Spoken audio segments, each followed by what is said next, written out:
साई, मेरी मदद कीजिए साई। बेटा,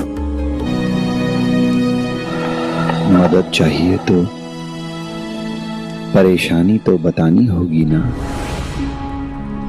समस्या गंभीर है साई, इसीलिए तो मैं दूसरे गांव से चलकर आपके पास आई हूँ। इसके बाबा हमारे साथ नहीं रहते, वो बहुत मेहनत करते हैं ताकि हमारे लिए पैसे कमा सके। हालांकि मुझे उनसे पहले कोई शिकायत नहीं थी, क्योंकि पहले तो वो दास थे, उनकी अपनी इच्छा पर उनका कोई वश नहीं था। लेकिन अब तो उन्हें दासता से भी मुक्ति मिल गई है, फिर भी वो हमें अपने साथ नहीं रखते। उनका कहना है कि वो जब कुछ पैसे जोड़ लेंगे तो हमें अपने साथ रखेंगे। मैंने तो उनके बिना अपनी आधी से ज्यादा जिंदगी काट ली,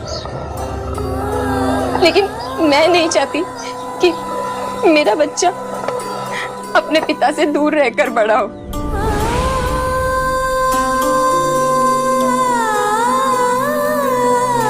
इस बारे में तुमने अपने पति से बात की? बहुत बार, लेकिन वो समझना ही नहीं चाहते, उल्टा मुझे ही डांट कर चुप करा देते। अब आप ही बताएं साई, क्या फायदा अपने बीवी बच्चों से दूर रहकर, जब साल में इतने पैसे भी नहीं जोड़ पाए कि हमें अपने साथ रख सके। मेरी बात तो वो समझने से रहे साई, लेकिन मुझे विश्वास है अगर आप उन्हें समझाएंगे तो वो आपकी बात जरूर सुनेंगे। आपकी बात तो वो टाल ही नहीं सकते, क्योंकि आपने ही तो उन्हें कुलकर्णी सरकार की गुलामी से मुक्ति दिलाई थी।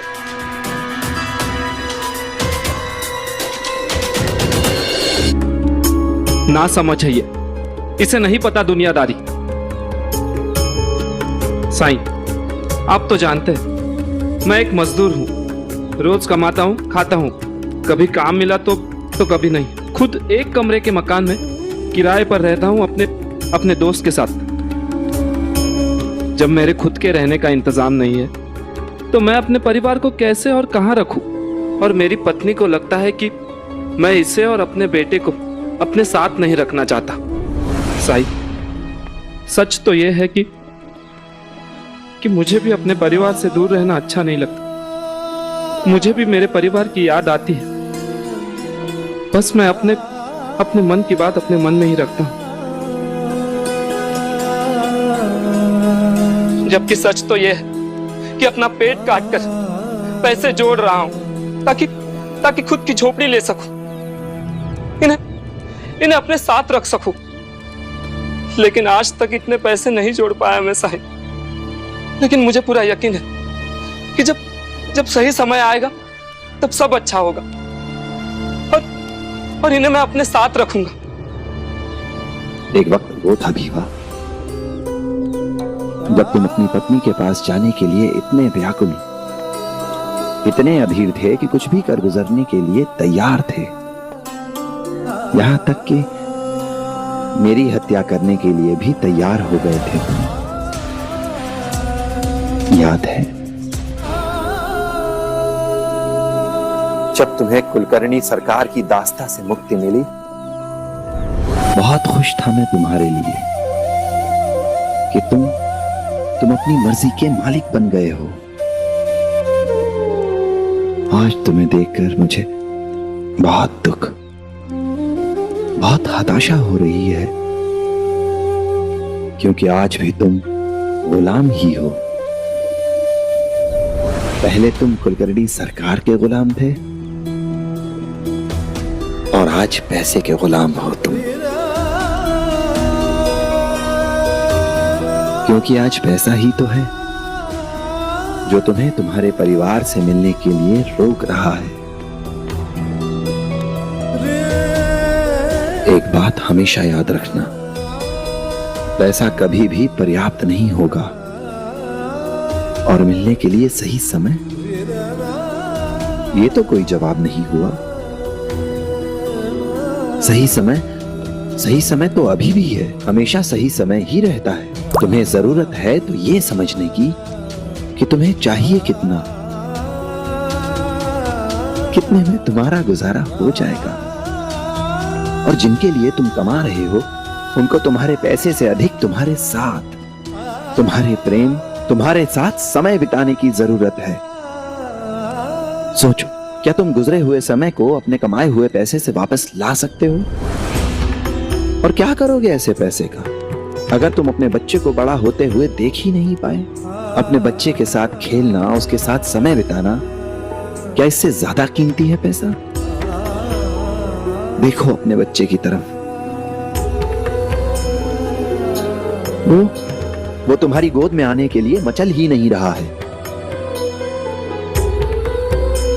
जानते हो क्यों? क्योंकि वो जानता ही नहीं है कि तुम उसके पिता हो। मैं क्या करूं साईं? मैं नहीं जानता कि मुझे क्या करना चाहिए।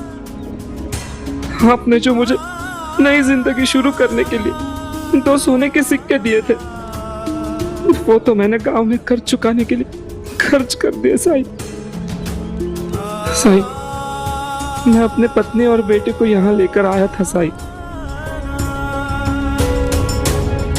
लेकिन यहाँ के हालातों ने हमें एक साथ जीने नहीं दिया साईं। इसीलिए विवश होकर फिर वापस मैं उन्हें गांव छोड़कर आया साईं। और मैं वापस यहाँ काम ढूंढने आ गया साईं, क्योंकि वहां कोई काम भी नहीं था साईं। और यहाँ अपने परिवार को रखने के लिए कोई जगह नहीं है। उठो भीवा, जगह दिल में होगी तो कहीं भी जगह बन जाएगी। पांडु, तुम तो भीवा से उम्र में बड़े हो, कहो तुम्हारा तजुर्बा क्या कहता है? आपने मेरे मन की बात पढ़ ली साईं। जब से वहिनी यहां आई है, मैं अपनी पत्नी और बेटे के बारे में सोच रहा हूं। साईं, मेरा बेटा मेरे बिना बड़ा हुआ है और आज वो इतना बड़ा हो गया कि जब मैं घर में जाता हूं तो उसके पास मेरे लिए कोई समय नहीं है साईं। और साईं, आज मेरी हालत अपने परिवार में एक अजनबी जैसी हो गई है। वक्त बेवक्त मैं पैसे देने जाता हूं। मैं नहीं चाहता कि भीवा और उसके बेटे की यह हालत हो। साईं, मैं चाहूंगा कि वाहिनी शिरडी में ही रहे।